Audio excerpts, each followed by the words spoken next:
On va continuer maintenant. On va commencer plutôt avec le français. Donc, j'ai reçu plusieurs phrases de la part de plein d'élèves de plusieurs différentes écoles, justement. Et j'en ai pris quelques-unes pour vous les travailler et voir justement comment ils ont travaillé leur complément de phrases. Et donc, c'est ça, on va voir ça ensemble aujourd'hui. J'en ai reçu par exemple d'Alicia qui parlait de ma pizza qui avait l'air vraiment bonne. Sinon, il y a aussi Cédric qui me parlait d'un perroquet qui répète sans arrêt. Mais là, aujourd'hui, les exemples que je vais prendre sont ceux-ci. On va commencer avec Christophe Hamelin, je ne sais pas si tu es présent ou non, qui m'a envoyé cette phrase-là. Je m'excuse, j'essaie de faire le zoom en même temps. Ok, donc oui, donc Christophe m'a envoyé comme phrase celle-ci. Je joue avec un cube Rubik. Donc ici, la manipulation syntaxique pardon, qu'il a utilisée, c'est l'ajout du complément de phrase depuis ce matin. Donc il a transformé sa phrase et elle est devenue depuis ce matin, virgule, je joue avec un cube Rubik. Donc ça, c'est un exemple de phrase que nous avons reçu aujourd'hui, que j'ai reçu. Maintenant, on va continuer avec la deuxième phrase. La deuxième phrase ici qui vient de Elancia Molien qui disait « L'écureuil mange ses noisettes ». La manipulation syntaxique qu'elle a utilisée, c'est l'ajout du complément de phrase tous les jours pour transformer une nouvelle phrase qui est « L'écureuil mange ses noisettes tous les jours ». On continue avec Alessia Di Pasquale qui avait écrit comme phrase « Je dois me faire opérer au mois de juin ». Et là, en passant, j'ai su que c'est vrai. Elle s'était cassé le bras et là, elle va vraiment devoir se faire opérer pour son bras au mois de juin. On pense à toi, ma chère Alessia, tout va bien se passer. Donc, elle, ce qu'elle a utilisé comme manipulation, c'est le déplacement du complément de phrase. Donc, cette fois-ci, elle l'a pris au mois de juin, elle l'a déplacé pour le mettre au début. Et donc, la phrase, c'est « Au mois de juin, je dois me faire opérer ». Continuons avec Tidanke Keita. Donc, sa phrase était « Mon oncle a déménagé la semaine dernière ». La manipulation syntaxique utilisée était le déplacement du complément de phrase. Donc, la nouvelle phrase qui a été créée, c'est « La semaine dernière, virgule, mon oncle a déménagé ». Et finalement, on va continuer, on va terminer dans les exemples que j'ai reçus avec une phrase de Chris Mima Léandre qui est présente aujourd'hui. Et sa phrase était « Alfred devait passer devant le cimetière ». Ça, c'était sa phrase de base. Toutefois, ces manipulations syntaxiques, il y en a eu deux. Parce qu'elle a ajouté des compléments de phrase, donc elle a ajouté chaque jour et elle a ajouté pour se rendre à l'école. Alors, la nouvelle phrase qui a été créée, c'est chaque jour, Alfred devait passer devant le cimetière pour se rendre à l'école. Donc, ça veut dire que là, on voit ici qu'elle a ajouté chaque jour et qu'elle a ajouté pour se rendre à l'école. Ce que je veux vous faire remarquer, c'est que la majorité des élèves ont justement utilisé comme complément de phrase ici des compléments de phrase qui étaient par rapport au temps. Okay? Mais ce que je veux vous faire comprendre, ce que je veux vous faire réaliser aujourd'hui, c'est que les compléments de phrase peuvent être utilisés pour marquer d'autres choses que seulement le temps. Par exemple, et là je vais enlever ça ici et je vais vous mettre ce que j'ai déjà ici créé. Voilà. On utilise les compléments de phrase dans une phrase pour marquer le temps. Donc, on dit par exemple hier ou demain ou tous les jours. Mais également le lieu, le but, la manière et la cause. Là, en ce moment, je vous entends déjà me dire, mais là, je comprends pas la manière, le but. Ah, c'est trop difficile. Ne vous inquiétez pas, j'ai des exemples pour vous présentement. Alors, on va continuer avec ici des exemples clairs. Ils sont tous tirés du site Alloprof.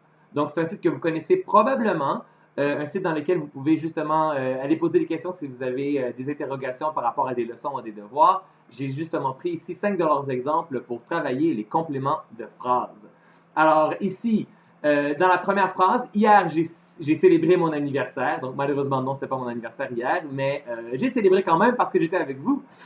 C'est le temps qui est travaillé ici et comme ce qui est souligné, le complément de phrase, c'est hier. Dans la deuxième phrase, j'ai retrouvé sous mon lit l'ourson que j'avais perdu. Ça ici, on réalise, pardonnez-moi, que le complément de phrase, il va marquer ici un lieu. Donc ici, j'ai retrouvé où? Donc j'ai retrouvé sous mon lit. Et voilà. La troisième phrase, en réagissant calmement, tu t'évites des ennuis. Le complément de phrase va marquer la manière. Donc, de quelle manière est-ce que justement tu vas poser l'action? La quatrième phrase est un exemple pour le but. Donc, pour que tu réussisses, tu devras travailler fort. Encore une fois, c'est un complément de phrase et cette fois-ci, il va marquer le but. Et finalement, le dernier exemple que je vous donne aujourd'hui, c'est Jonathan étudiait plus tard parce que son examen l'exigeait.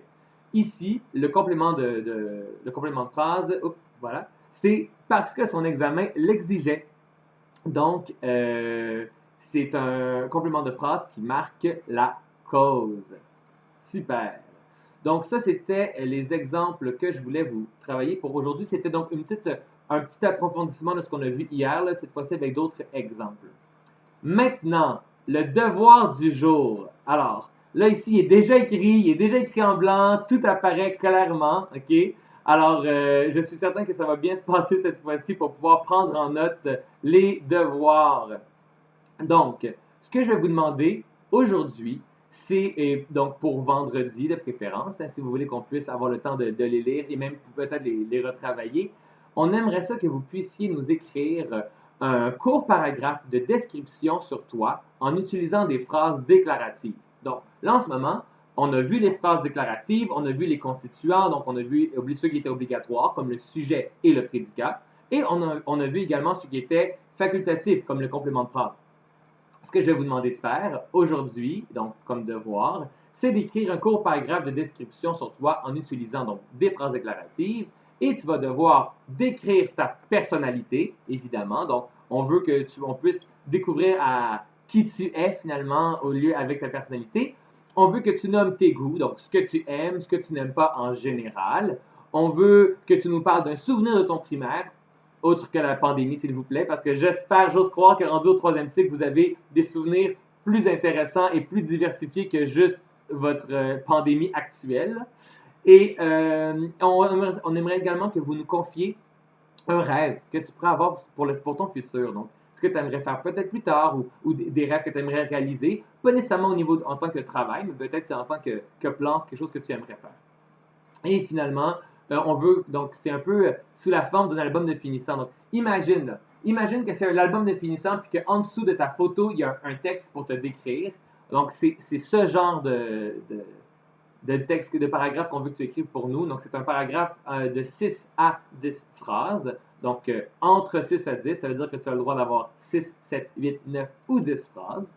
Puis, donc voilà, je vous laisse du temps pour l'écrire, ceux qui n'ont pas déjà commencé à l'écrire. Et là, évidemment, n'écrivez pas le paragraphe. N'oubliez pas le paragraphe qu'on doit remettre tout de suite. Là. Je veux juste que vous écriviez, pardonnez-moi, ce que vous devez faire si vous ne le savez pas déjà. Donc, je réalise que certains, je pense que Mme Stéphanie, Mme Catherine et Mme Valérie l'ont déjà envoyé ce devoir-là à leurs élèves. Si c'est le cas, pas besoin de le prendre en note.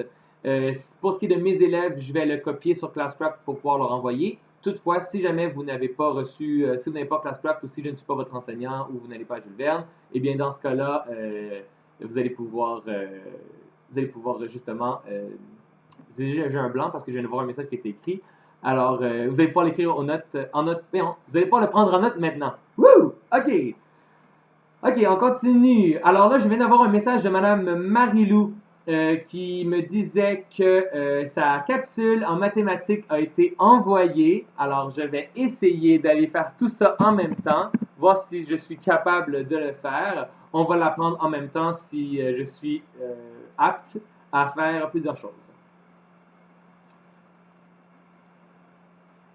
Si jamais vous avez des questions sur des éléments qui doivent se retrouver dans votre texte ou le genre de phrase déclarative, ce que c'est, vous pouvez évidemment poser des questions dans le chat et le coller dedans. Donc, en SCR, on continue avec la différence aujourd'hui. Donc, on se souvient que hier, j'ai parlé de transphobie et d'homophobie. Aujourd'hui, je vais plus loin. On va commencer par parler de comparaison. Donc, dans le fond, lorsqu'il y a la différence, c'est qu'on a comparé des éléments. C'est-à-dire qu'on doit établir qu'il y a des différences et des ressemblances entre deux ou plusieurs éléments.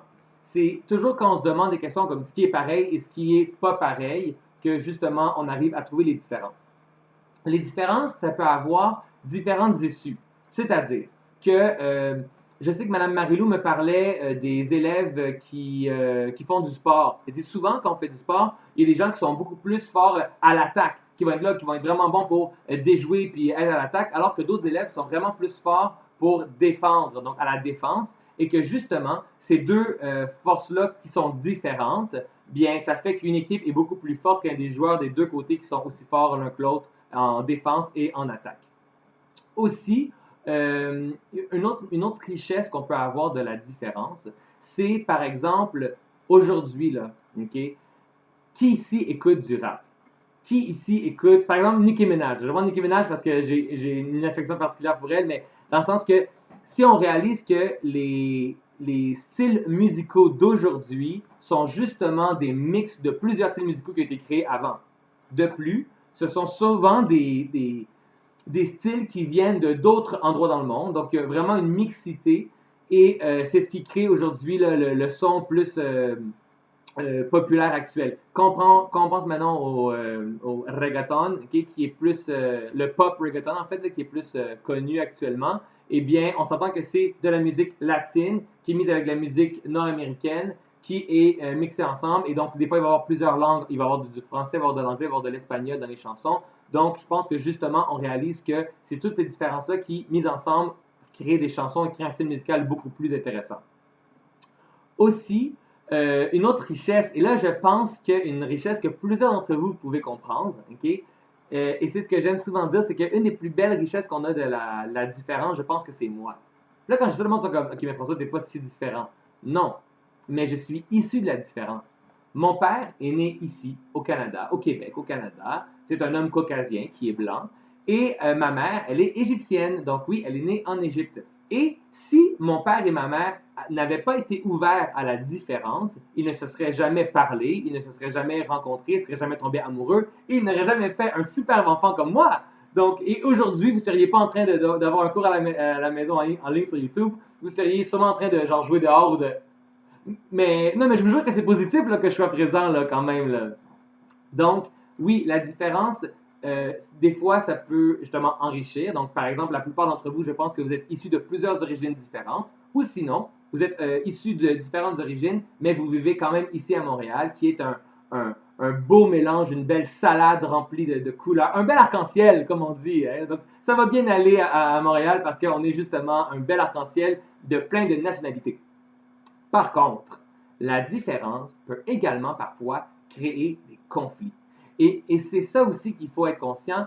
Est-ce que vous avez des exemples? Donc, si jamais vous avez un exemple de conflit créé par la différence, vous pouvez m'écrire la phrase complète et l'écrire en commentaire. Je ne veux pas que vous disiez « Ah oui, oui, oui, j'ai un exemple ». Juste vraiment l'écrire directement. Je vais pouvoir les prendre et je vais pouvoir en discuter avec ça.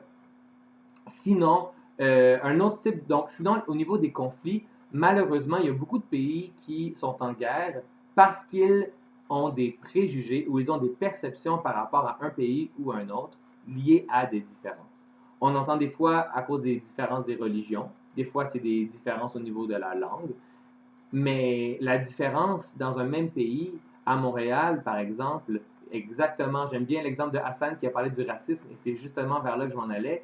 Ce qui est intéressant, c'est de voir que malheureusement, le racisme, c'est un conflit qui est justement créé par une différence physique au niveau de la couleur de peau. Parce que malheureusement, il y a des gens qui ont encore des préjugés envers les personnes qui sont différentes. C'est tout. Et là, je vais essayer je vais essayer de faire là, rapidement là, une petite parenthèse là, pour vous. Okay? En passant, en tout cas, bref. Il y a 3 types de personnes qui ont des contacts avec les personnes racisées. Okay? Une personne racisée, juste expliquer c'est quoi? C'est une personne qui est d'apparence différente de l'endroit où elle vit.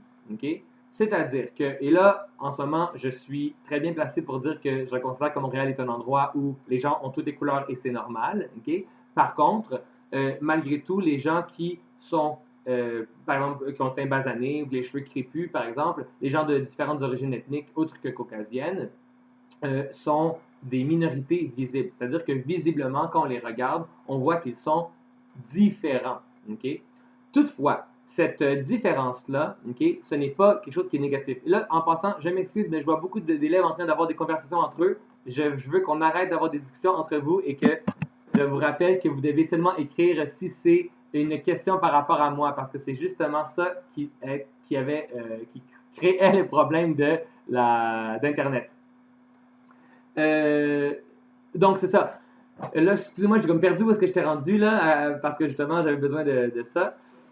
Oui, donc c'est ça. Alors, donc, le racisme, c'est quelque chose qui est créé par souvent, ce sont des préjugés. Donc, les gens qui ne connaissent pas la réalité et qui pensent, ah, ils ont déjà entendu dire, ah, ben, il paraît que les Arabes, ils sont comme ci, ah, les Haïtiens sont comme ça, les Latinos sont. Et donc, parce que les gens, souvent, ne prennent pas la chance d'aller voir vers l'autre et d'aller justement répondre et leur poser des questions et aller s'ouvrir aux autres, c'est là qu'on va créer des situations. Donc, si jamais vous avez des exemples concrets de racisme ou de discrimination,